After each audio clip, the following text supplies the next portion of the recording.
امام محمد رحمه الله پلار راوسته د امام ابو حنیفه رحمه الله درسګاه ته یې راوسته. د رنګ نه ډېر ښایسته و، د 7 کالو په عمر باندې و کلن ډېر ماشوم وي. وی دا به تا سره علم کوي. امام ابو حنیفه رحمه الله چې وکتل چې د ده ظاهري تربیت به څوک کوي، زه خو کله جلسو ته به ځم، مناظرو ته به ځم، بهر دننه به ځم،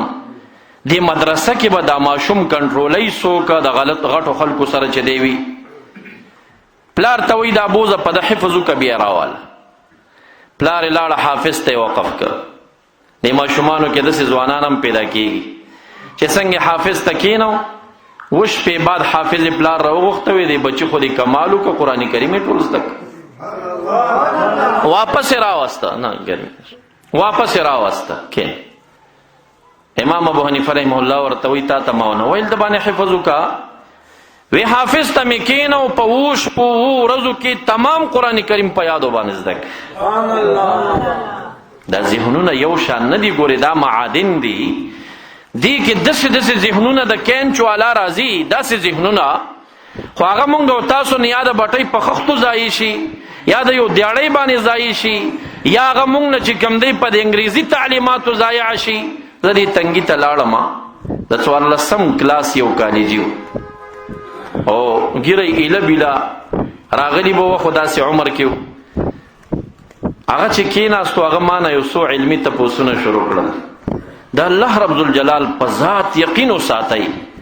چې دې نوجوان ته الله داسې قوه علمي ورکړې وه چې زما عقل حیران شو چې د کالج په باب کې دومره ذهین انسان د کوم ځای نه راغی. دا مجرد د کمپیوټر د نیټ په مطالعه دومره ځان یو ځای ته رسولی و، خو پلار بیا هم ضایع کړی دی. ولې که دا ذهن د علم په باب مصرف شوی دنه به د وخت یو شیخ القرآن او یو لوی انسان ته جوړ شوی. ماشومان مونږ ته سپک ښکاري دي کې یو عجیب ماشوم پیدا کېږي، هغه ډېر لوی ذهانت لري، لوی ذهین وي، هغه نه کار کېږي. بیا امام ابو حنیفه رحمه الله تربیت کې امام محمد واخیسته. تاسو ګورئ چې امام محمد څومره لوی انسان دی، څه ډېره ذخیره ده، فتوی به پیدا کې چې امام صاحب یې ووایي امام ابو یوسف ورسره ملګري وي دی ځان ته وي. رستی فقها وی فتوا په قول د امام محمد ده، یعنی زمانی علما وی چې د امام محمد خبره معتبره د امام ابو حنیفه رحمت الله علیه نه هم ده. دومره لوی لوی انسان ته نه جوړ شي. کتاب یې لیکلیو، دا جامع صغیر جامع کبیر دا کتابونه یې لیکلیو، په دې کې قوانین او قضا او دفی وي. د وخت یو ایډوکیټ وکیل ماهر په دغه علم قضا کې دا راغی. دهری دی دا کتابی کلو که چه وی کت وی کت وی کت وی دا کتاب دا چا دے؟ وی دا دا امام ابو حنیفه رحمه الله شاگرد محمد نمیگی. پا آغا زیبانی کلمه الاستا وی هذا حال کتاب محمد الصغیر فما حال کتاب محمد الکبیر. دا چې د محمد صغیر کتاب دومره قوت او علم لري، نو د محمد مصطفی کتاب قرآن به څومره علم لري. هغه دم الله تعالی ایمان ورته نصیب کړي. امام ابو یوسف رحمه الله نوجوان و، د یو کونډې زوی و، یوازې مور یوازې دی پلار یې نه و دغه وخت کې وفات. رابغې مزدوري به یې کوله، چې مزدورۍ نه به فارغ شه نو لږ ساعت د په امام ابو حنیفه رحمت الله علیه درس ته به د پخواني زمانې شیخ الحدیثان دا علما و خو اولیام و، دا د فراست خاوندان او خاوند د فراست ولی چې داسې چاته وګوري نو اتقوا فراست المؤمن فانه ينظر بنور الله. دا الله په نور لیدل کوي. بیا هغه استعداد معلومولی شي چې دې سړي کې څومره قوه ده. امام ابو یوسف ډېر خوښ، یعقوب نومېده. درس کې ناست دی، مور پسې راله دې مټ نه یې ونیو، داسې په جټکې سره یې پاسه او تهدیدي کا چې ما ته علم ته نه را پرېښې، ورشه مزدوریانې وکړه، زما کور کې د روزۍ ضرورت. امام ابو حنیفه رحمه الله ډېر خفه شو چې دا خو ډېر قوي استعداد لري او ډېر ذهین انسان و، دا یې ولې داسې کار وکړه. دعا به یې کوله چې الله دا ماشوم خو ما ونه پېژنده، دا نوجوان که خدای بیا راولي څومره به ښایي. ورځ 2-3 چې تیرې شي مزدوري کوله، بیا را پړ شو، بیا راغی درس. امام صاحب درس کې چې وکتل ډېر خوشحاله شو. مور بیا را د مټ نه ونیو داسې په قهر اوچت بیا خفش بیا دعا وکړه یا الله دا خو ډېر ذهین انسان و که دا بیا چې تراش په درېیم ځل باندې راغی چې درس کې کېناسته نو مور بیا راله خو چې څنګه یې مور پاسه و امام ابو حنیفه رحمه الله درس بند که طالبان حیران شو او خو داسې درس هم نه و 1500 به مجتهدین په یو درس کې ناست وو دا دومره عام سړی نه و لکه هر دله د اوس وابي را پاسېږي راغه زم چې اودس دې وکړي بیا دې نوم واخلي وړوکی انسان نه د زمانې علماو ته حیران لوی لوی علما یې حیران کړي دا بخاری دا مسلم دا نسائی ترمذی ابن ماجه سنن معاجم طبرانی وغیره ټول د دې یو شیخ راضی د امام اعمش په نوم باندې دته شیخ الکل ویلی شي علما د اصول حدیث دته مدار فی الحدیث وی امام مالک مدار فی الحدیث دی ابن شهاب الزهری مدار فی الحدیث دی حسن بصری مدار فی الحدیث دی اعمش مدار فی الحدیث دی د مدار دومره زور وی چې دوی کله دا سند تر مدار الحدیث ورسي نو علما وی مخکې نور چیړ مکوي چې د پورې ورسېدل لکه رسول الله مبارک ته چې رسېدلی امام اعمش مدار فی الحدیث چې هر اړخ نه بجل د حدیث را تاویدي نو د تبرا غونډې دي امام ابو حنیفه رحمه الله هم درس تراته به ورته ناست زمانی مشهور تابعی نو درس ته ورته ناست دی خو درس کې به چې معمولی په یو خبره کې خطا شو انسان خطا کیږي نو امام صاحب ډیر ادبناکو کمرې ته به ورغی صاحب دا تاسو چې کوم نه فتوا وکړه دا د فلانی حدیث مخالفه ده داسې نه ده داسې ده ډیر په ادب به ورته وي خو دا ډیر تکړه طالب نم سړی تنګېږي بیا اگر که هغه ادب کو خو امام اعمش تنګ دا که چې بیا به یې دعاګانې کولې چې یا الله به کومه ورځ چې امام ابو حنیفه زما درس ته رانشي داسې تنګ شورم چې زه په ډاډه زړه درس وکړی شم خبره مې نه یې کړې بیا کمرې ته رارسېدلې یو ورځ امام ابو حنیفه رحمت الله علیه ته وی چې زه پوهېږم ته ادبناک یې او ته ډېر لوی فقیه یې خو زه درته سوال کوم زما درس ته نور مه امام ابو حنیفه رحمت الله علیه وی زه نه به درځم درس نه بند شي بس دا طالبان هم په منځ کې شیطانتونه کوي کله غټ غټ مولیانو جنګوي که طالبان نه هغه افغانستان کې وي کوم چا دا ټلیفون ستنې روانې کړي وي که نه نو هلته ستن لګوله کم غر کې د ټلیفون دا انټینې ستن نه یو زوړ ملا و چته وی دا څه شی کوي وی چې دا خو دا ستن لګوي ټلیفون دپاره یاره وی دا انګریزان خو ډېر قمقل دي وی دومره خرچه نو څه دپاره کوي خو دوه طالبانو ته یې پیسې ورکړي یوه د امریکې حیثیت لري یوه د بي بي سي خو چې دوه طالبان خبر شو ټول افغانستان خبر دی طالبان خبره رسوي کله غلط نقلم کوي دا طالبانو بچته غوسه کړي اوس خبره شوي امام اعمش رحمت الله علیه په درس کې امام حنیفه رحمت الله علیه پس خبرې شروع کړي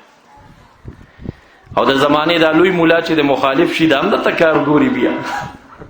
حق نه حق دی بیا څوک نه ګوري خو د زمانې شیخ الحدیث او لوی مولا د مخالف شکار دی کوي بیا نو په دې باندې ډېر زیات هغه امام صاحب خفه شو چې ما خو علمي مباحثه کوله او کمرې ته به لاړم بې ادبي مې هم نه ده کړې نو د خبرو د څه حق دی چې درس کې ما پسې خبرې کوي نو امام صاحب دعا وکړه یا الله دا زما استاد دی لوی سړی دی خو مجبوري کې یو خبره کې چې بس گیر شي او ما ته راشي یاره هماغه شپه وه امام اعمش رحمت الله علیه بیبي سره ناست دی او خبرې کوي دا بیبي ورته ډېره ګرانه وه بیبي کې مروره شو چې مروره شو نو امام اعمش ورته وی که د صبح صادق پورې د ما سره خبرې ونه کړې نو ته دې په ما طلاق یې تعلیق یې ورکړ طلاق یې درې واچول او بیبي ما زمانه کې مولیانې وې په خبره پوهېدی که نه بس هغه وی چې دا خو سمه موقع په لاس راغله د ملا صاحب نه خلاصه شو صبح صادق پورې به خبرې نه کوم اوس امام اعمش اوس خفه شو په خبره باندې هم دا سوال ورته کوي خبرې وکړه ګوري طلاق یې ګرا باندې صبح صادق نږدې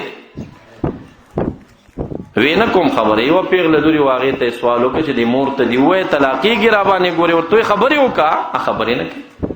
لږ ټیم پاتې شو او چې دا لاره پې تنګه شو په امام اعمش ګرد تاوېده لاره خو ورکه شوه یاره وي امام ابو حنیفه رحمت الله علیه دا پیچیده مسلې حل کوي چې دته ورنشم بله لار مې نشته هغه خو دعا کړې وه چې الله ګیري کې ما ته یې راوړ تهجد ټیم یا دې نه مخکې ټیم دی راورسېد او دروازه یې وټکوله حماد صاحب د امام صاحب زوی داره څوک دی دروازه کې وي اعمش حیران ځکه د مخالفت نزاکت نه خبر وی کم اعمش وی شیخ الکل د مدرسې جامعي محتمم ما شیخ الحدیث اعمش راغلم دروازه کولو هغه دروازه کولو کړو د خوب امام ابو حنیفه رحمه الله را پاسوي امام اعمش د کور ته راغلی اپوی شور باندې تاریخ کې می قتل وی راغې اپ بستر کې ناستو امام صاحب داسې پزمکه ورته د تحیاتو په شکل کې ناست شاګرد چې استاد ته څنګه امام اعمش معافی غواړي ما ته عفو کا ما ته پسې خبرې کړي معافی ته راغلی امام ابو حنیفه رحمه الله ورته وایي معافي رستو خبره ده ما ته پته ده چې ته یو مسلې راوستی ما ته خو هغه مسله ما ته بیان کړه چې هغه حل شي وخت ډېر نازک دی امام اعمش ورته وایي چې داسې بیبي ته مې قسم خوړلی دی اوس په ضد کې راغلي خبرې نه کوي طلاقیږي روانې امام ابو حنیفه رحمه الله وایي یو چانس را سره دی که بچ مې کړي خلک پې ورغلی وی څه زوی ته وویل د امام اعمش د مدرسې مؤذن راوغواړه چې راوغوښتو هغه ته به یې ووي چې ته د تهجدو په ټایم چې د صبح صادق نه یې راغلی اذان خانې ته پورته شو اذان شروع کړو د امام اعمش د کور په خوا چې د مخ ته وکړو نو سم په جګ اواز باندې دا حیل الصلاح حیل الفلاح وایه اذان شروع کا امام اعمش ته وایي ته لاړ شه کور کې د بیبي سره نږدې کښېنه چې ګوري دي او نورې خبرې مه کوه بس دا یو چانس دی یو پینټ دی خلاصوم دی تېنه بس چې هلته مؤذن اذان شروع کړو نو بیبي ورته مخ راتاو کړو ویې ښه ده چې تا نه خو خلاصه شو نو امام اعمش ورته وایي زه مونږ چل جوړ کړی و صبح صادق نه مخکې خبرې وکړې بس طلاق ختم شو امام ابو حنیفه رحمه الله داسې یو عام سړی نه دی چې وسر شیخ حسن جان صاحب خبره ټانګېوال وابي دې م راپاسېږي خبرې دې کوي ور سړی دې راپاسېږي هغه د دې ټولو امامانو استاز دی ښه امام مالک رحمه الله 2 حدیثو کې زموږ امام صاحب نه شاګردي کړې او امام شافعي رحمه الله خو په ډیرو شجرو شاګرد دی خو زیاته شاګردي چې شوې ده هغه د امام محمد صاحب شاګرد او امام محمد صاحب د امام صاحب شاګرد او د امام بخاری رحمه الله دام په ډیرو طریقو شاګرد امام احمد صاحب د امام شافعي شاګرد هغه د امام محمد شاګرد او د امام ابو حنیفه رحمه الله شاګرد تاسو ته امام اعظم وای لوی امام نو څنګه لوی امام دی خو په دې څلورو کې لوی امام دی او بل دا تابعی دی دا نور تابعین نه دي ګوري دا یوم تابعین دی امام ابو حنیفه رحمه الله صحابه کتلی او د تابعین خپل یو فضیلت دی حدیث مبارک کې راځي او غزوه کې به مجاهدین روان وي ویلې کېږي به هل فیکم من صحب رسول الله تاسو کې شته هغه څوک چې د رسول الله صحبت یې کړی وي هلته به ډېر کسانو د رسول الله صحبت کړي ففتح علیهم د دې یو صحابي د برکته به الله فتح راولي په دوی باندې وی یو وخت به بیا راشي صحابه به ختم شي هل فیکم من صحب رسول الله آیا ستدر کې هغه سړی چې د رسول الله د یو صحابي سره ملاقات شوی وي چې یو تابعی پکې ففتح علیهم د دې یو تابعی د برکته به الله فتح راولي بخاری شریف کې دا حدیث بار بار مکرر دی د تابعینو په فضایلو کې نو امام ابو حنیفه رحمه الله درس بند کو طالبان حیران شو دی بیبي ته راغی او دی بیبي ته وویل چې دا بچی ولې سبق ته نه پرېږدي وی زه مسکینه فقیره یم دا زه مزدورۍ دپاره رالیږم دې ته نیم اوزګاره چې دا دې اوس علم وکړي امام ابو حنیفه رحمه الله ورته وویل چې علماو ته سپک مه ګوره الله علماو ته د دنیا عزت هم ورکوي د آخرت عزت هم ورکوي خدا درته وایم که دا بچی دې ما ته پرېښوده زما دې د الله په ذات قسم وي چې د وخت د امیرالمؤمنین سره به په دسترخوان ناست وي او هغه حلوا به خوري چې کم د بادامو د پستو نه ډکوي یاره د بیبي زړه ته پرېوتو دا قسم وایي زه دا بچی مې تا ته درکړم امام ابو حنیفه رحمه الله تربیت شروع کا قاضی ابی یوسف قاضی القضات اول په امت مسلمه کې چې د قاضی القضات لقب ورکړی شوی دی هغه امام ابو یوسف رحمت الله علیه دې نه مخکې قاضی القضات چاته نه دی ویلی شوی یو ورځ راله هارون رشید باچا امیر المؤمنین دی. دا دې زمانه باچایانو غونې نو ګوره امیر المؤمنین په 250 ملکونو د پاسه بادشاہ و. اگر هغه او داسې دسترخوان کې حلوا رااله او بادامو پستونه ډکه ده. امام ابو یوسف رحمه الله په سترګو اوښکې راماتې شوې. هارون رشید باچا ورته وایي څه شی وجړولې؟ وی دې حلوا ما ته زما مشفق استاذ امام ابو حنیفه را یاد کړ. زما مور ز علم ته نه پرېښودم او زما استاد ورته قسم خوړلی و که دا بچی دې ما سره پرېښوده نو دا به د وخت د باچا سره هغه حلوا خوري چې د بادامو پستونه ډکوي. نن زما د استاد د قسم په ځای شه وګوره تاسو ته وخت باچا یې در سره ناست یم او همغه حلوا مخې ته پرته ده. کاشکې زما مور ژوندی وی چې ما ورته ویلی وی چې زما د استاد قسم زی ته ورسېد که ونه رسېد. معززو خبرې نه اوږدوم، د ترغیب دپاره مې څو کلمات درته پیش کړله چې دا واړه بچي د قدر په نظر باندې زه انګریزي تعلیماتو ترغیب نظر کوم دینی تعلیماتو خواته. او څومره چې علما په کمیدو شي نو شان یې زیاتېږي اوچتېږي. ګورې علما په کمیدو باندې دي، څه شهیدان شول، څه وفات شول، څه په جیلونو پراته دي. ستاسو د افغانستان کې خو د علم شوق بیخي پاکستان کې کم شوی دی. افغانان بیا هم لا ګزاره کوي. یعنې تاسو یو ځل ووځئ چې زه په دې جوماتونو ګرځم چې افغاني علما پکې ډېر دي که پاکستاني پکې ډېر دي. جوماتونه ټول په افغانانو ښایسته دي. نو که تاسو پاکستاني امامان لرلی علما هم لرلی نو په افغاني څه کول چې دلته هم ځان سره دېره کړی په جومات کې. خو نشته جوماتونه، دومره علما نه لرئ چې د خپل جوماتونو جمع درکړي درته. زه د جهانګیري نه پېښور ته درس حدیث ته راځم، کور مې هلته دی. سحر را روان یم، یقین وکئ چې زه د هغه ځای نه پېښور ته رارسم په دې لاره باندې د سکولونه چوټي شوي وي د نارینه او د زنانه و. نیکټیان یې اچولي، پرتوګونه یې کونه کې راښکلي په دې بد شکل باندې. او چې چېرته یو ماشټر انګریز د کوم ځای نه مردار لباس راوړي نو موږ بچي ته همغه لباس استعمالوو. شرعي لباس خو نشته که نه، خو چې څه هغه موږ ته وي همغه لباس دی زمونږ. نیکټیان یې اچو، نیکټۍ د مسلې نه خبر یې، دا غاړه کې چې نیکټۍ اچول کېږي شیشې ته ودرېدی او داسې دې وکتل اوس خو څومره ښه ښکارم په دغه ځای کافر. نیکټۍ خو حرامو کې هغه بیکاره حرام عمل دی چې دا د عیسویانو شعار دی، د هغوی د دین یوه نښه ده، د هغوی جنډه دې اوچته کړې ده. عیسویان وایي چې یهودیان راغلل او زمونږ پیغمبر عیسی علیه السلام یې پاڼسي که. تا د نیکټۍ ته وګوره، دا دلته چې غوټه ده او دا تارونه پرې راپراته دي دا د پاڼسۍ هغه پړي دي. دا شانته کالر چې کم جوړیږي دا ستاسو د پاکستان خلک یې کوي، دغه کالر نم ځان وساتئ. یو دانوي چې ما ورښودلی دی خلکو دا داسې غوږ چې لري، درزیانو ته ووایي د غوږ والا کالر موږ ته مه جوړوه،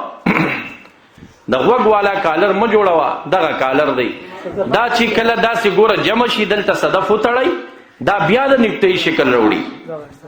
دې کې بیا تشبیه د نیکټۍ د عیسویانو مشابهت راځي. نو د غوږ والا کالر مه جوړوئ، داسې ساده کالر استعمالوئ، هغه ناجایزه دی. هغې کې د عیسویانو یو مشابهت دی. گویا کې مونږ تاسې خو وایي عیسی علیه السلام ما قتلوه وما صلبوه ولکن شبه لهم بل رفعه الله الی. الله تعالی اسمانونو ته اوچت کړی دی، هغه ژوندی دی، هغه وفات نه دی. عیسویان دروغ وایي په دې خبره کې چې یهودیان راله او دی پاڼسي که او دی مړ که، نه دی مړ شوی، هغه ژوندی دی عیسی علیه السلام. زمونږ ستاسو عقیدت دی، هغه به بیا راکوزېږي مخ د ځمکه کې، هغه به یو عدلي نظام راولي، بادشاهي به کوي. دا زمونږ عقیدت. نو په غاړه کې هم نیکټۍ اچولې ده، اشعار هم د عیسویانو په غاړه کې پروت دی او عقیده هم د مسلمانانو ده او نښه کې راکې د عیسوي راغلی. معززو مقصد مې دا دی چې دا خپل ماشومان د دې صحیح تربیت د صحیح علماو سره کېنوئ. نو زه د کور نه را روان یم د سکولیانو ګورم، کله قصد وکړم